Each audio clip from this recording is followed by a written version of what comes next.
What's up, everybody? I'm Scott. And I'm Jason. And you're listening to a milestone Liquid Kernedge. Episode 200. Wow. 200. I know.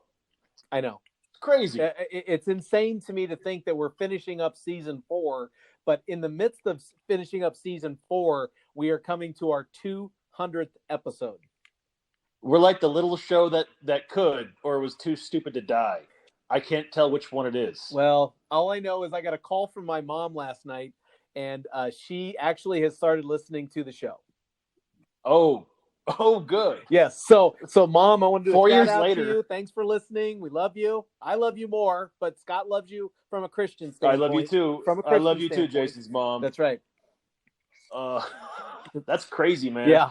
Do we have to edit what we say now, or No. She right. She actually likes to hear some of our deeper discussions, So okay, did you give her like a crib sheet of like what one she should check out versus what one she could just gloss right over? No. Hey, beggars can't be choosers, man. We keep all audiences. We don't let them decipher what they can listen to and what they can't. That's true. And speaking of audiences, we have our number one fan from day one with us today. You might know him from his handles on Twitter and Instagram, liquid_EP. He gives us our show notes. He gives us our content occasionally. He is our Colorado-based executive producer, Tom. I can't believe it that A, we made it to 200 episode, boys. B, how bored is your mother, Jason? My God. How bored is she? COVID has affected us all, man. COVID has affected us all. Clearly. Yes, that is true. And if you're down a year into this thing to finally listen to our show, I'm terrified that our parents will get bored enough and figure out what a podcast is and try doing the same thing. Well, and a simple, quick little sidebar is, she's a volunteer professor at the University of Nevada, Las Vegas for the adult learning program. And her classes, like she teaches classes on elections because that was her expertise for 30 plus years when she worked. And she gets rave reviews. And she is hinting that she thought, you know what, I was always thinking that maybe a weekly podcast would be something of interest on stuff like this. So it's very possible that we might be eclipsed very quickly by my mother. That's fine. Okay. That's I mean, we're old hats now. 200 episodes. No worries. I mean, if you ever watch the world of professional wrestling, they have some of the older guys that they do what's called putting over the young talent, where they do the job to make the younger talent look good. Oh, okay. So if we have to help your mom launch her show and make her look amazing to make people love her, which they will, we're happy to do it. Okay, very good, very good. Oh man, well, there's a lot going on. Should we get get done with work business first before we get into the episode? I feel like if we allot Tom his 5 minutes for our reviews, yes. Okay, all right. Now normally for those of you who might be coming in later, every year since we've been on the episode, the executive producer, because he takes notes so meticulously over the course of the year, he gives us an opportunity to give us the comments and constructive attempts to make changes that we both love and deserve. And so since we're coming up to our year 4 review, we thought what better episode than 200 to give Tom that chance to help us guide this podcast into the 5th year. Yeah. Almost kindergarten age. Almost kindergarten age, yeah. No more daycare Almost costs. Kindergarten age. And I had to badger you for 3 weeks to get on finally. In fairness, we've been busy.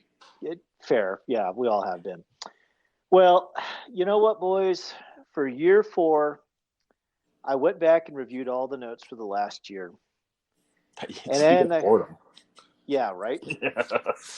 And then I went, well, how have they built since year 1? Because I figured since it's walking into year 5, I'm going to do an overall review of the show. And that led me down a rabbit hole that would be QAnon levels of YouTube. Whoa! Oh wow! Whoa! And hey, I'm the conspiracy theorist in this show, not you. So let's keep it non-Q level. Well, all I'm going to say is I have many ideas that are going to take time to implement and introduce you to, and they're going to be. I'm going to be doing them over the course of the next year. But do either one of you want to hazard a guess as to how many pages of notes I have generated for you two idiots in the last 5 years? Oh gosh. Well, there's 200 shows, so I'm going to guess 199 pages.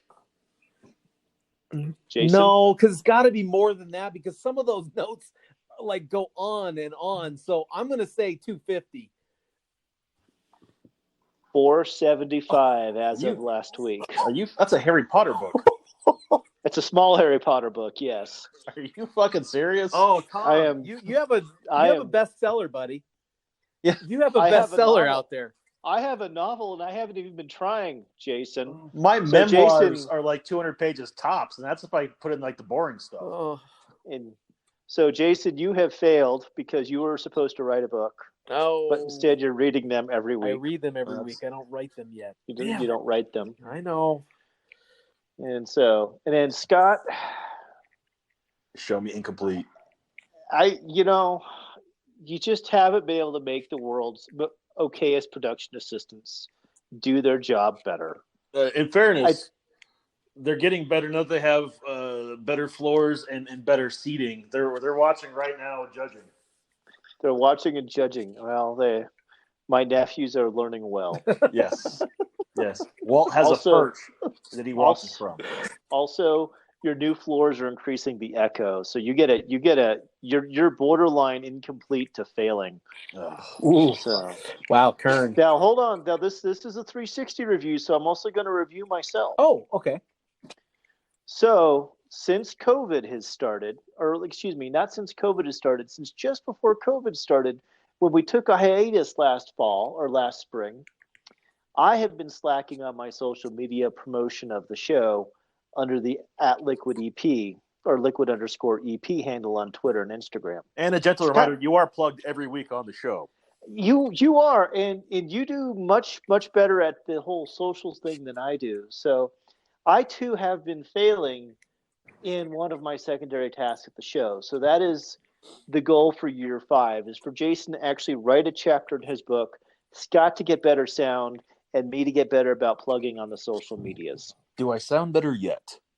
That sounds amazing. Already. Yeah. Okay, give me 10 minutes. I'm going to write a chapter real quick. Yeah, I just switched rooms. That's all I did, but I'll take it. I will record from here from now on. The acoustics are much better because I have things on the wall. Oh, there you go. Yeah, that does make a difference. Okay, so now, gentlemen, before we get into the topic of conversation for the day, I do have one question for the both of you. In a fight between Godzilla and King Kong, which is a movie that's coming out in a couple of weeks, I want to get your read on this. Who wins that fight without having seen the movie? Kong. Oh, Kong? see, Jason? I think Godzilla totally. I just don't understand how. I mean, Godzilla can be on land or in the water. Like that. You both are wrong. Chuck Norris doesn't let his pets fight.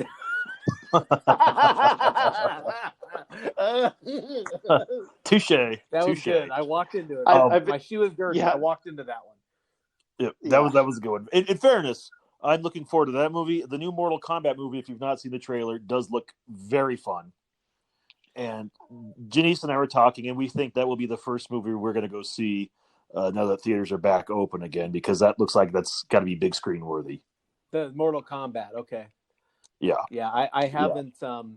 I've been to a couple movies since COVID at the movie theater, and I don't know about you, what you're experiencing, Tom, but in the big cities, they allow you to sit, but there's only like 8 people allowed in the theater right now.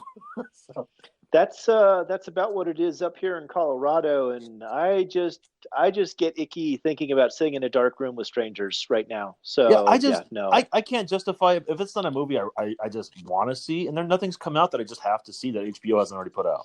Yeah, I think for me, I mean, there hasn't been any movies that I've gone and seen so far where it's like, oh my gosh, I had to see it on the big screen. But there is something to be said about just being away from your house in a big dark room with a big screen with a bag of popcorn, and there's something different about it. So I've been enjoying it. I haven't. In fact, my first movie back was Tenet.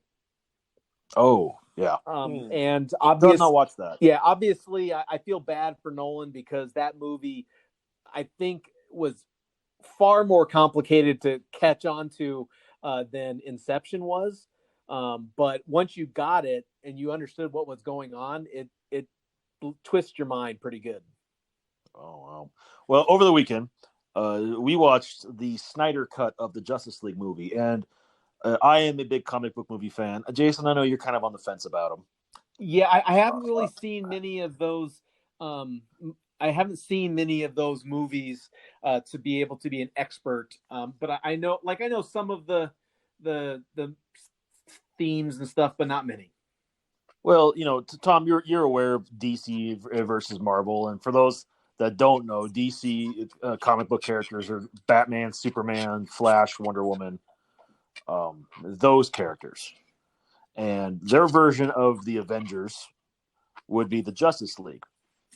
So, way back when, in 2011, when DC started working with Warner Brothers to build their version of what Disney and Marvel were doing, they started off with Zack Snyder doing a new Superman reboot with Henry Cavill.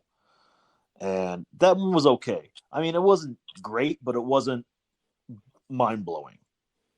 Would you agree, Tom? I barely remember that movie, so yeah, I think okay is a good way to put it. And that was followed up with Ben Affleck as the new Batman and his movie, Batman versus Superman, which set up the Justice League movie, which came out in 2017. And that was supposed to be their big reveal where they have the new Flash, who's played by Ezra Miller, and Jason Momoa as Aquaman, and Gal Gadot as Wonder Woman, and they're supposed to beat the bad guy, and it's supposed to set up this giant movie series of all these guys, and it's going to be cool because all your favorite comic book heroes from this world are now mega billionaires like the Disney Marvel movies. Do you understand? I'm with you. I'm connecting. Okay. Okay. So as they're making the Justice League movie, the director Zack Snyder has this vision, and he's a very artistic director. I guess is the best way to put it. I mean, he's done movies like 300, Sucker Punch, The Watchmen. They're very visually, stylistically different. Yeah, I loved 300. I loved 300. Yeah. He's a very he's action. He's stylized. And he doesn't always tell the best stories. His intentions are good, but it doesn't always translate well. Well, through creating Justice League, his adopted daughter committed suicide. Oh no! So he left because he's also having creative difficulties with Warner Brothers with the movie. So he left the movie to go handle his personal business. And Joss Whedon, who wrote and directed the first Avengers movie, stepped in, did a bunch of reshoots, and finished Justice League. And what happened was the movie came out, and you could watch like Ben Affleck and Henry Cavill when they talk about it on their press stuff. They were not interested in it. They were bored at best having to promote this thing, and it sucked. Okay, so the movie wasn't great. I never saw the movie. Tom, did you think the movie was good? No, I watched it on an airplane begrudgingly on a cross-country flight because it was on my iPad, and I think I'd bought it for like $10 on a sale or $5 on a sale on iTunes. I watched it a year after it came out. Yeah, and I wanted to love Justice League because I liked Ben Affleck as Batman. I liked Gal Gadot as Wonder Woman. Jason Momoa was a good Aquaman. So I wanted to genuinely like that because I grew up watching those Super Friend cartoons on Saturday morning. And the movie was terrible, and it all but killed the DC universe that they were trying to build. Oh, that's bad. Okay. Yeah. Oh, yeah. Oh, yeah. The internet, doing what the internet does, essentially started talking about how, it wasn't fair that Zack Snyder never got to finish his version of the movie or the way he intended the movie to be finished. And it started off as like an online petition, if I remember right, and it never really took traction.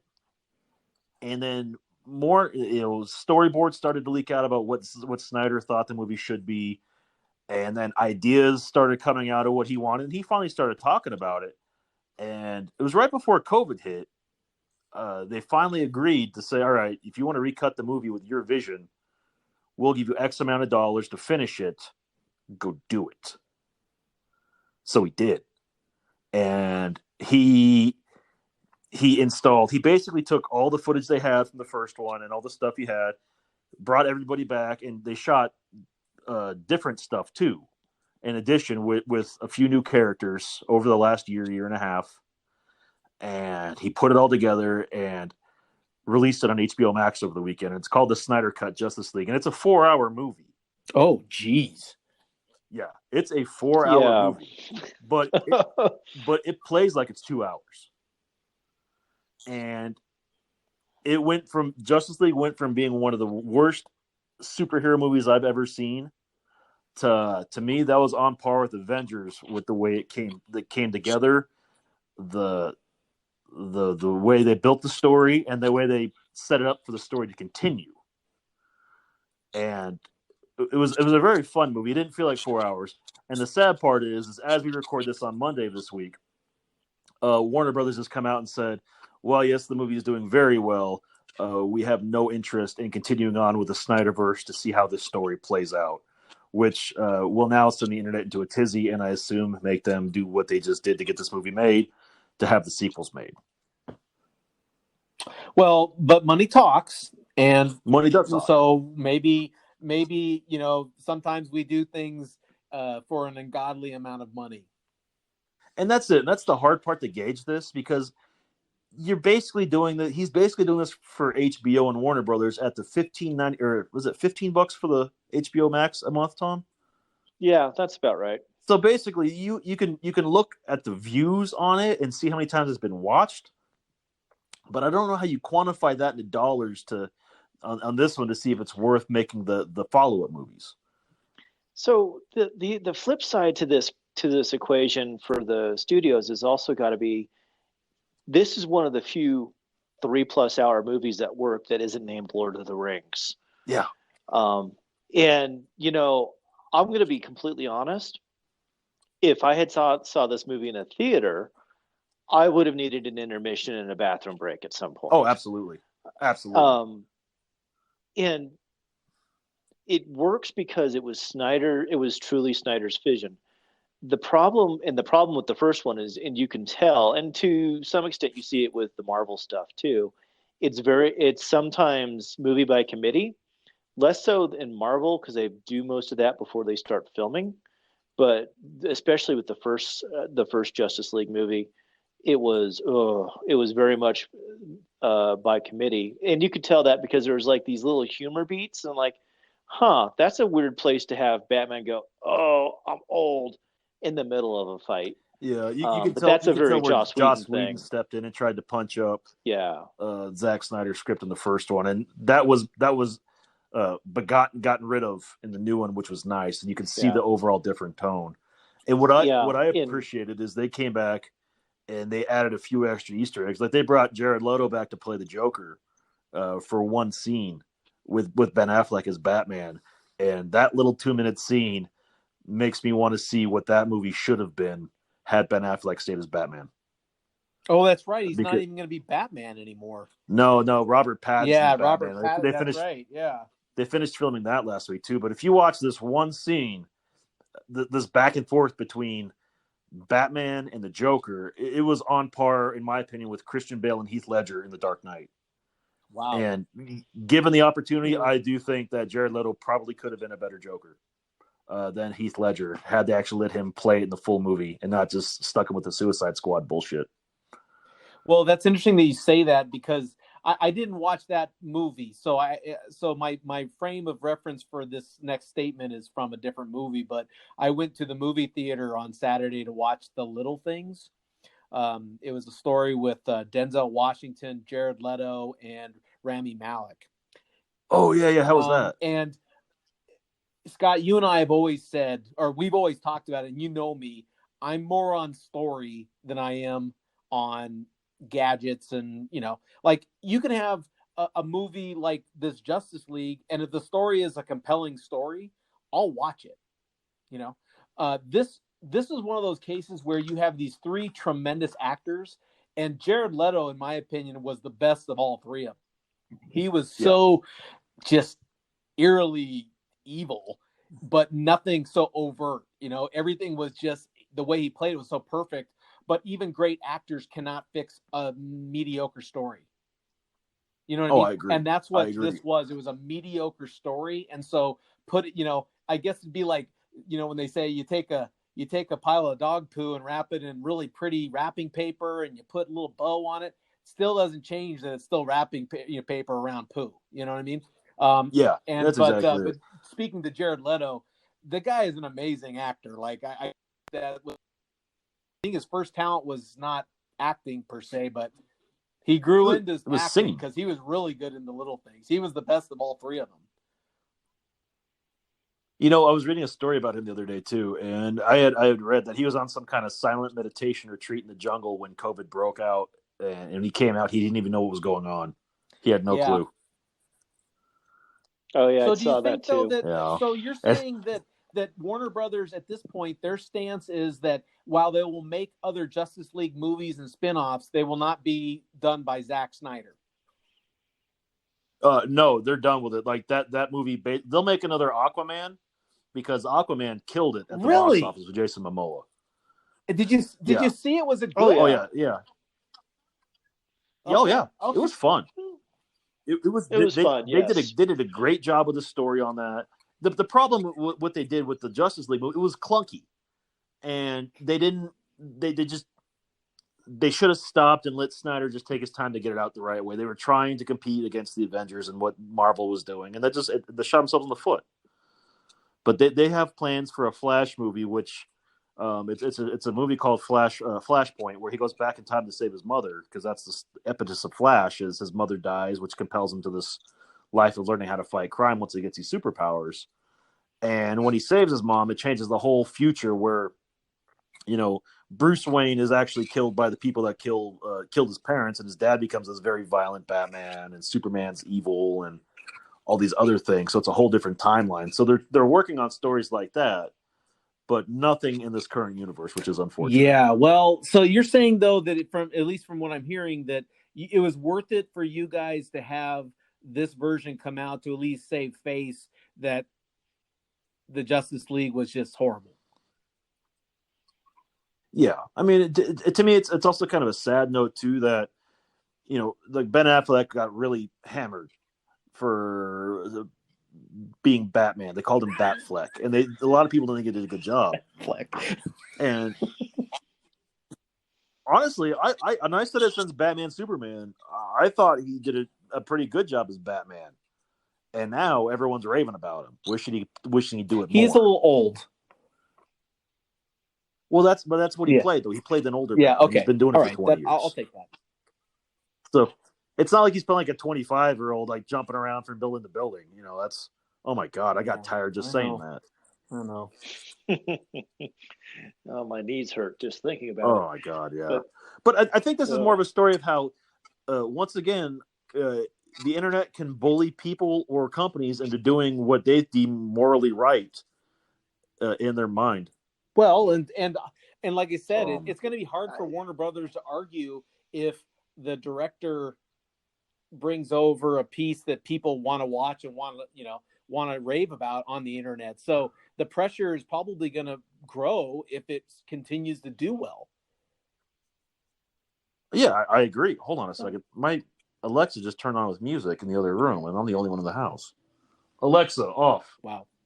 Did you write that down in the notes, Tom? That is. I will be, yes. Future Tom, note that. Scott's Alexa. Oh. That is eerie. That is. I don't like that. But then again, let's be honest. In real life, you could be the greatest worker in the world. If you and your boss don't get along, you don't get opportunities. It doesn't matter. So, no, I agree. I completely. Why should we be surprised if he didn't get along with the powers that be, that they don't want to work with him?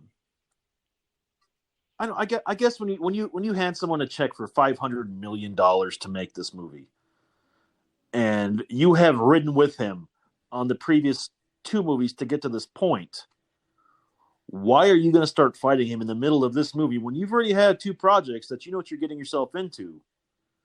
And then you start putting up a fight on the third one. Yeah. It seems weird to me. I don't know. Everyone's got a breaking point. That's true. true. I'm sure that. Look at in That's sports. true. That happens all the time. He's the greatest player in the world, but we're cutting him because I don't want to deal with him. You know what I mean? So it happens. It happens all the time, and. Well, you talk about that. The Deshaun Watson and Houston thing. I know we don't have some sports fans that listen, but Deshaun Watson is an All-Pro quarterback, one of the best in the NFL, trying to get traded from the Houston Texans, and he's got massage therapists coming out of the woodwork that he was inappropriate with them. I think he's got 10 lawsuits filed against him now, and it's because the internet keeps popping up from the internet. These women coming out saying, "Hey, he approached me to give him massages from Instagram." There's a lot of things already wrong with the story. I can tell you that from just you shouldn't do that standpoint. But that's what the internet does. It gets rid of your privacy and it opens people up to a lot more criticism. So does Warner Brothers own DC's rights? Is that why? Okay, so maybe we could get them to sell DC to someone else. Oof. Oh, because so Warner luck. Brothers appreciates But, that it's making money, and maybe they're just saying, you know what, it really doesn't matter. We could put the biggest schlump in the world directing this film, and it's going to make money for us. Basically, what's going to happen is they need to own DC because they can put out a Batman film with a new Batman every 5 or 10 years, which they do. It makes $1 bajillion unless you're George Clooney, and they don't care. It covers everything else. Unfortunately, I see the point. If you could make $1 billion with the best director or the third best or the ninth best, and you're still going to make $1 billion, go with someone who you get along with. Yeah. Get someone that's going to do it for scale, and you're not dealing with egos. You're still making your money. The world's still getting what they think is a Batman movie. It doesn't matter how bad it is. You're still going to see it because it's Batman. And the other lesson in here is properties need to play to their strengths. So when I think DC, I think singular characters. I think a Lex Luthor, a Superman, a Batman, standalone things. When I think Marvel, and Scott, this goes back to when we were kids, I think, ensembles, the Avengers, the X-Men, Wolverine's really the only one that kind of stands out kind of sort of on his own from my memories. Really? Not Spider-Man? No, not really. It was never a Spider-Man Captain guy. America? But, excellent. Not Captain America. Spider-Man only because of the movies from the last 20 years. But, again, by and far, for the most part, ensemble That's casts. Fair. Or, and I think to kind of the point with the Flash movie is it's centered on the Flash, but it's going to have all of these other characters around. The last two Wonder Woman movies, they were pretty good. The first one was excellent. The second one wasn't as good, but it was still. I still would not have felt bad about paying to watch it. Yeah, I can go with that. And but it was focused on Diana Prince. Yeah.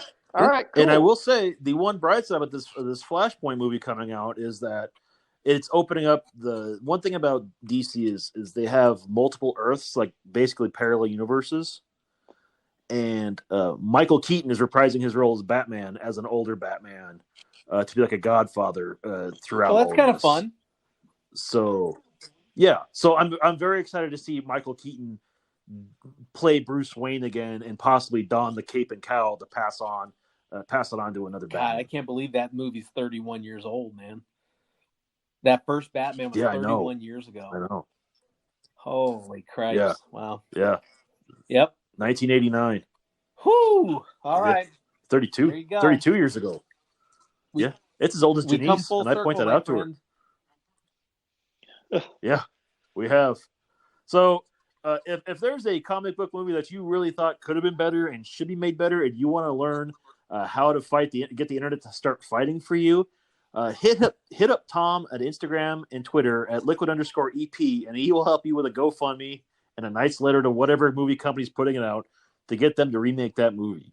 If you want to tell us, do you want to start a revolution, man? Yeah, if you want to tell us about your favorite superhero movie or just the best movie you've seen in a movie theater or just overall of the last 6 months, hit us up at Instagram, Facebook, or Twitter, all at Liquid Kernedge. Wow, well done as usual, my friend. Well done. Thank you. Tom, do you have any final words for our 200th episode? Yeah, if you want to join me in getting Thor: The Dark World remade into an actual watchable Thor movie, Fair. you know, That's a shot. let's Oh, let's wow. start it. Maybe we can get it done by the turn of the 21st century into the 22nd Wow, that's century. good. You have to admit though, he made up for Ragnarok. That was a great movie. Yeah, Ragnarok True. was That, good. that I was did that watch was a that lot one. of That was fun. good. Like That was fun. That was a good one. Yeah, man. Yeah, I appreciate everyone that's been with us over 200 episodes. Lord knows we have a lot of nonsense to talk about, and we always do talk about a lot of nonsense, but sometimes we hit some points on them, so we're pretty happy with that. Thanks for being with us, and here's to 200 All right, more man. episodes. Well, thanks for everyone for listening. Tom, you're always welcome. Anytime you want on the show, you're always welcome. That was Tom, obviously. That was Scott, and I am Jason. And as always, if you never know quite what to say, just have yourself some liquid Kernedge.